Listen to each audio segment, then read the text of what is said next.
pessoal, sejam bem-vindos à primeira série de reviews por episódio de 2019 no canal. Pra quem não nos conhece, eu sou a Maria, este é o Misael. Nós temos esse canal há alguns anos e nós começamos, eu acho que a primeira série que a gente fez, episódio por episódio, foi Game of Thrones. Foi. Em 2016. Uhum. E estamos aqui firmes e fortes acompanhando as séries da HBO que se mostram ser algumas das melhores pra gente conversar assim episódio por episódio. E o retorno de True Detective não podia ficar de fora, porque a gente tava esperando isso há muito tempo. Desde aquela primeira temporada maravilhosa, a gente tava esperando que eles repetissem a dose. E, pelo que parece, desses dois primeiros episódios que a gente viu da terceira temporada, está. Exatamente. Eu acho que True Detective é uma série que foi muito boa na sua primeira temporada. Como todo mundo acho que concorda que a primeira temporada foi excelente, a segunda não foi tão boa quanto a primeira, é quase uma unanimidade. Mas ela traz uma coisa de diferente para séries de investigação criminal, que é difícil tentar pontuar o que é, mas ela é muito mais calma. Humana. Eu acho que ela é muito mais humana. E tu quer saber da vida das pessoas que estão investigando, tanto quanto tu quer saber do que aconteceu no mistério. Não é uma história de crime só pra te deixar tenso até ele te resolver o que é, na verdade, o crime. Ele não foca Quem é o tanto no mistério. suspeito, Isso. sabe o que aconteceu. Tu fica envolvido na vida pessoal daqueles personagens. Porque aqueles personagens também, eles têm a vida deles pra desvendar. Ao mesmo tempo que eles desvendam o crime. E foi isso que a gente viu, por exemplo, o personagem do Matthew McConaughey e o personagem do Woody Harrelson com o relacionamento dele com a mulher na primeira temporada. E aqui a gente vê o personagem do Mahershala Ali lidando com essa questão da memória dele. Sim. E isso é uma coisa que eu gostei muito, porque daí quando eles deixaram claro na segunda cena do primeiro episódio que ele tem um problema com memória, eu já comecei a pensar em Westworld e se ele realmente é uma testemunha que dá pra tu acreditar, confiável, se ele tá realmente vendo a realidade. E eles dividirem a história dele em 3 momentos diferentes da vida dele e ficar indo e voltando, meio que nem... mesclando elas também. Meio que nem aquele episódio da Sissy Spacek, voltando no tempo em Castle Rock. Isso deu uma dinâmica diferente também pra série. Pois essa foi uma coisa que eles usaram na primeira temporada, que daí eram focava na história de 2 detetives em 2 momentos diferentes da carreira deles, né? No começo, quando eles estavam investigando, e isso que é legal de True Detective, são casos que se permeiam por anos, não são casos que se resolvem em 2 semanas com o cara investigando. Não é também que nem o Alienista, onde o foco todo é tentar descobrir quem é a pessoa e por que ela está cometendo esses crimes. Não é o foco, por exemplo, que em The Sinner, que aconteceu o crime, e a gente está tentando entender por que aconteceu o crime, levou... a gente sabe quem foi que cometeu o crime, e a gente está tentando entender o que levou essa pessoa a cometer esse crime. Exatamente. E no caso do True Detective, o caso, como ele afeta a vida das pessoas, como ele afeta a vida do detetive, a ponto de, em todas essas décadas, eles estarem voltando para esse mesmo caso. Esse caso sempre atormenta a vida deles, e no caso do True Detective da primeira temporada, ele destruiu a vida dos dois praticamente, né? Nesse aqui a gente não vê ela tão destruída, mas vê que isso continua... Teve um impacto muito grande na vida dele. Exatamente, continua influenciando a vida dele 35 anos depois do que aconteceu. Então, eu acho que é isso que faz True Detective ser um pouco diferente. Dito isso, eu gostei muito do Mahershala Ali como protagonista, né? Pra quem não sabe a história, nessa vez, um casal de crianças desaparece. Nunca se descobre o que aconteceu com eles. E daí o Mahershala Ali e o colega dele, que é o Stephen Dorff, são chamados pra investigar. E nesse primeiro episódio, eu adorei que a gente ficou nessa tensão até o fim. Sim. E a gente começou a formar várias teorias com vários elementos que eles tinham nos apresentado. Porque eles nos apresentaram o nativo americano, veterano de guerra, meio louco, solitário, que recolhe lixo, ninguém gosta dele.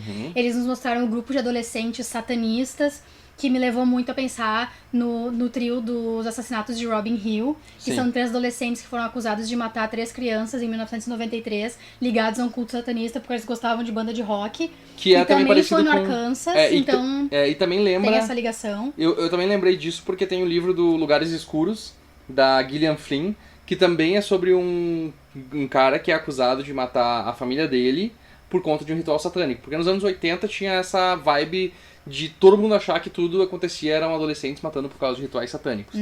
Né? E aí é legal ver que 35 anos depois, 20 anos depois, é praticamente a mesma coisa também, é alguém revivendo esse caso no Lugares Escuros, então, tipo...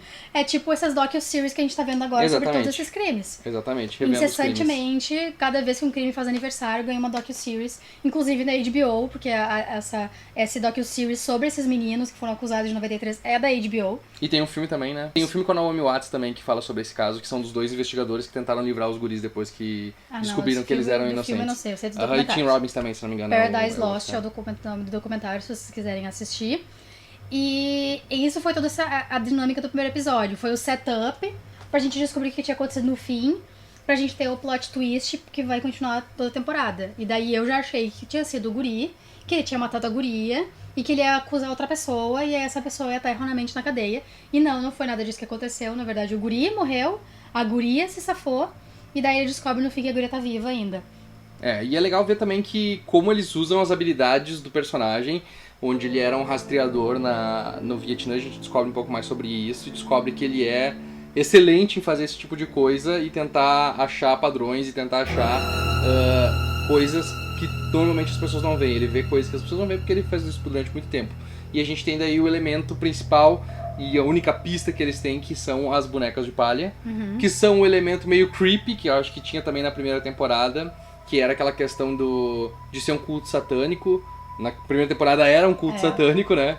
Mas... de ser alguma coisa simbólica, de algo a mais. Isso, de ter uma motivação na morte. Porque o menino tava também deitado, com as mãos isso assim. Aí. Não foi tão gráfico que nem a primeira temporada. A primeira temporada era muito gráfica e fazia a série ser muito mais macabra. Eu acho que talvez na segunda temporada eles tenham tentado fugir um pouco dessa questão da primeira temporada, porque tem muita gente que não conseguiu assistir a temporada porque ela é muito prepotente em alguns momentos, sabe?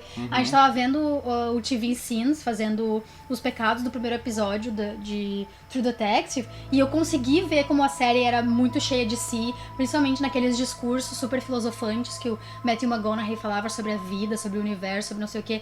E o Mahershala e daí é que o Mahershala ali, ele é muito mais pé no chão. O crime é bastante hediondo, mas não é tão creepy e cheio de si, pelo menos até o momento. Não, ele é bem diferente, ele é um personagem muito diferente. Ele não é um personagem tão... cerebral, um personagem tão deprimido, um personagem que teve um passado tão trágico que nem o outro. Mas ele teve... e ele também não tem tanto conhecimento assim. Ele sempre diz que a mulher dele é muito mais inteligente do que ele. Mas ele é um cara que tem um instinto, né? E é isso que faz dele um true detective, né? Da mesma forma como Matthew McConaughey não conseguia largar o osso, porque ele não tinha conseguido resolver aquele crime. Então, da mesma forma, ele também não consegue largar o osso porque ele não consegue deixar isso passar, deixar a pessoa sair impune disso. O primeiro episódio teve esse final, assim, bem chocante, não mais um choque, assim, de reviravolta. E aí no segundo a gente vê, então, o que aconteceu com a cidade. Porque o estopim que fez a cidade ser basicamente destruída, né? Que é o que diz na contracapa do livro, uma história uma comunidade destruída, por um crime, né? Então, a gente começa a ver as sementes daquilo que aconteceu, o centro de convenções destruído.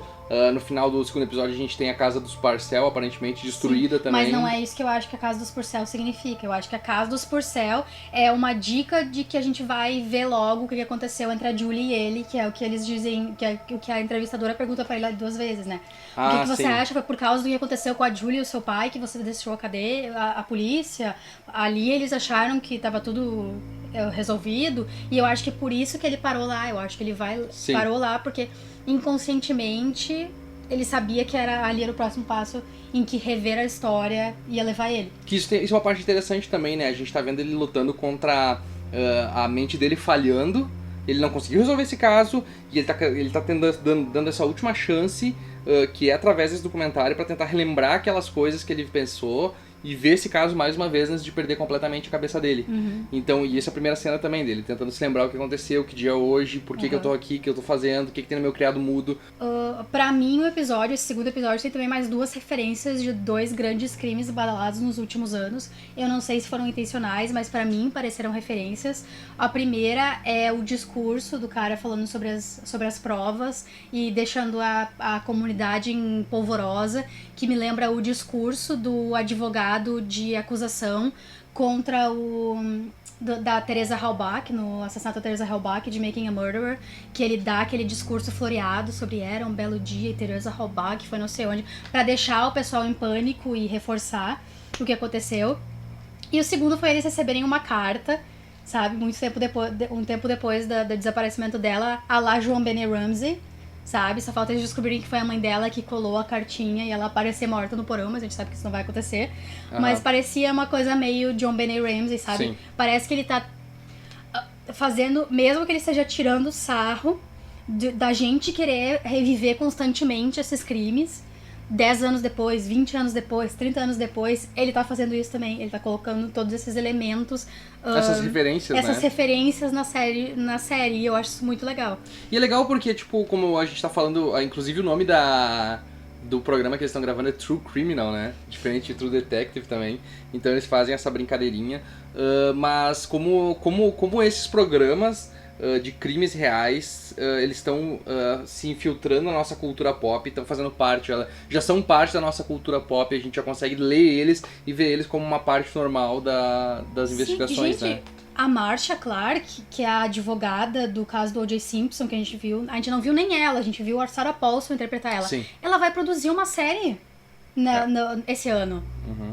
E é essa a proporção, essas pessoas que são envolvidas, elas são levadas ao estrelato. Uhum. Esse mesmo cara que fez esse discurso ridículo sobre a morte da Teresa Halbach, ele escreveu um livro, ele é entrevistado por diversos lugares, ele diz que o Stephen Avery é um psicopata pra todo mundo que quer ouvir, apesar de não ter provas. Sabe, essas pessoas, tipo...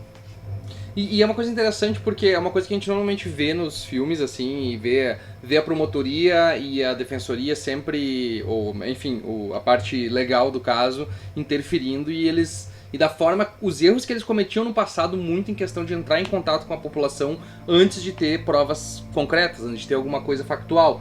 E a gente vê como isso afetou, por questão de política, isso acabou afetando não só a investigação, mas toda a cidade ali.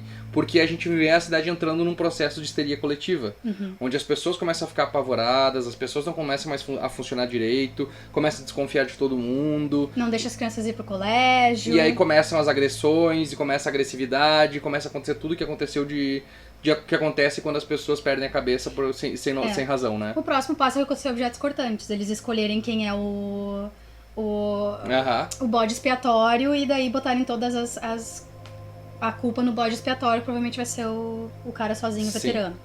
A gente tem vários exemplos aí de histeria coletiva, o mais clássico também é o que a gente viu em Legion, né? Que é eles passando por esse processo, a gente vê esse processo mais dissecado na nossa frente. Mas é legal ver que eles estão explorando mais assim, as ramificações dessa história nessa pequena comunidade, de que forma um crime tão estranho e tão misterioso aniquilou praticamente todos eles, assim. Eu tô bem curioso, gostei bastante dessa daí, eu gostei bastante da fotografia dessa série. A trilha sonora, porque quem acompanha o canal sabe como eu gosto de séries que sabem trabalhar o silêncio, tanto quanto a música, e essa série sabe trabalhar muito bem o silêncio, tanto que eu não notava quando tinha música, só quando eu prestava muita atenção. Stephen Dorff muito bom também. Stephen Dorff, eu acho que ele nunca foi considerado um bom ator, mas ele tá muito bom. Só a peruca dele é horrível. Pelo amor de Deus. Mas o Mahershala Ali incrível também, é um baita de um ator.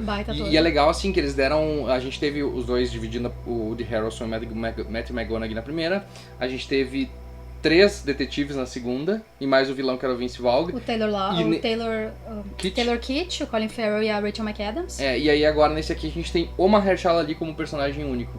E ele já é um ator que merecia mais destaque em Luke Cage. Luke Cage. Que ele teve só 4 episódios e aí estragou completamente a temporada, porque ele não teve mais. E ele já teve o destaque dele no Oscar, vai ter esse ano de novo, provavelmente, mas ainda assim, legal ver ele super bem nesse papel. Com certeza. E tem aquele tiquinho também que não pode faltar, tendo um protagonista negro de conversa racial. Sim. Nunca é o centro da discussão. Tanto que quando ela pergunta pra ele, a entrevistadora pergunta pra ele se ele acha que ele não foi levado a sério por causa da cor de pele dele, ele mesmo diz que não, nunca achei. Ele dá uma risada assim. Apesar dele levantar essa questão, mas eu acho que nem ele acredita nisso. Exatamente. Ele só tá extremamente frustrado Porque não teve nada a ver com raça, aquela jogada do cara. Não, Foi não. 100% política. E eu gostei que a série fez isso também. A série, tipo, não... era muito mais fácil tu pegar e culpar, não. É o racismo institucional que criou esse problema. Na verdade, foi uma série de erros que não teve a ver com essa questão. Mas é legal que a série, tipo, ela faz a referência dizendo que sabe que existe isso quando ela tá conversando com a professora e ele faz algumas questões pra ela. Tu já sofreu? Tu já sentiu? Eu vejo uns comentários de vez em quando. Ninguém fala na minha frente. Todo mundo é muito cuidadoso quando tá junto comigo. Exatamente, mas ele não vai direto pra isso e se foca realmente na questão do crime e das coisas que aconteceram ali. Excelente. 2 primeiros episódios excelentes, a não ser que o terceiro episódio seja uma bosta. Nós vamos continuar fazendo as reviews de True Detective e a gente gostaria que vocês acompanhassem aqui com a gente, deixando nos comentários o que vocês estão achando desses episódios, quais são as teorias pra vocês sobre o que aconteceu com a Julie, o que aconteceu com o pai dela, quem foi que pegou ela, foi o tio, ele não tem nada a ver com a história, foi ela que fugiu, ela matou o irmão. Tem tanta teoria que a gente pode construir que vai dar uns 600 milhões de episódios. Mas deixa aqui embaixo, dá like, compartilha nas redes sociais, se inscreve no canal se você não é inscrito. E passe no nosso Apoia-se e considere virar um apoiador nosso pra gente continuar fazendo vídeos como esse toda semana. Tchau!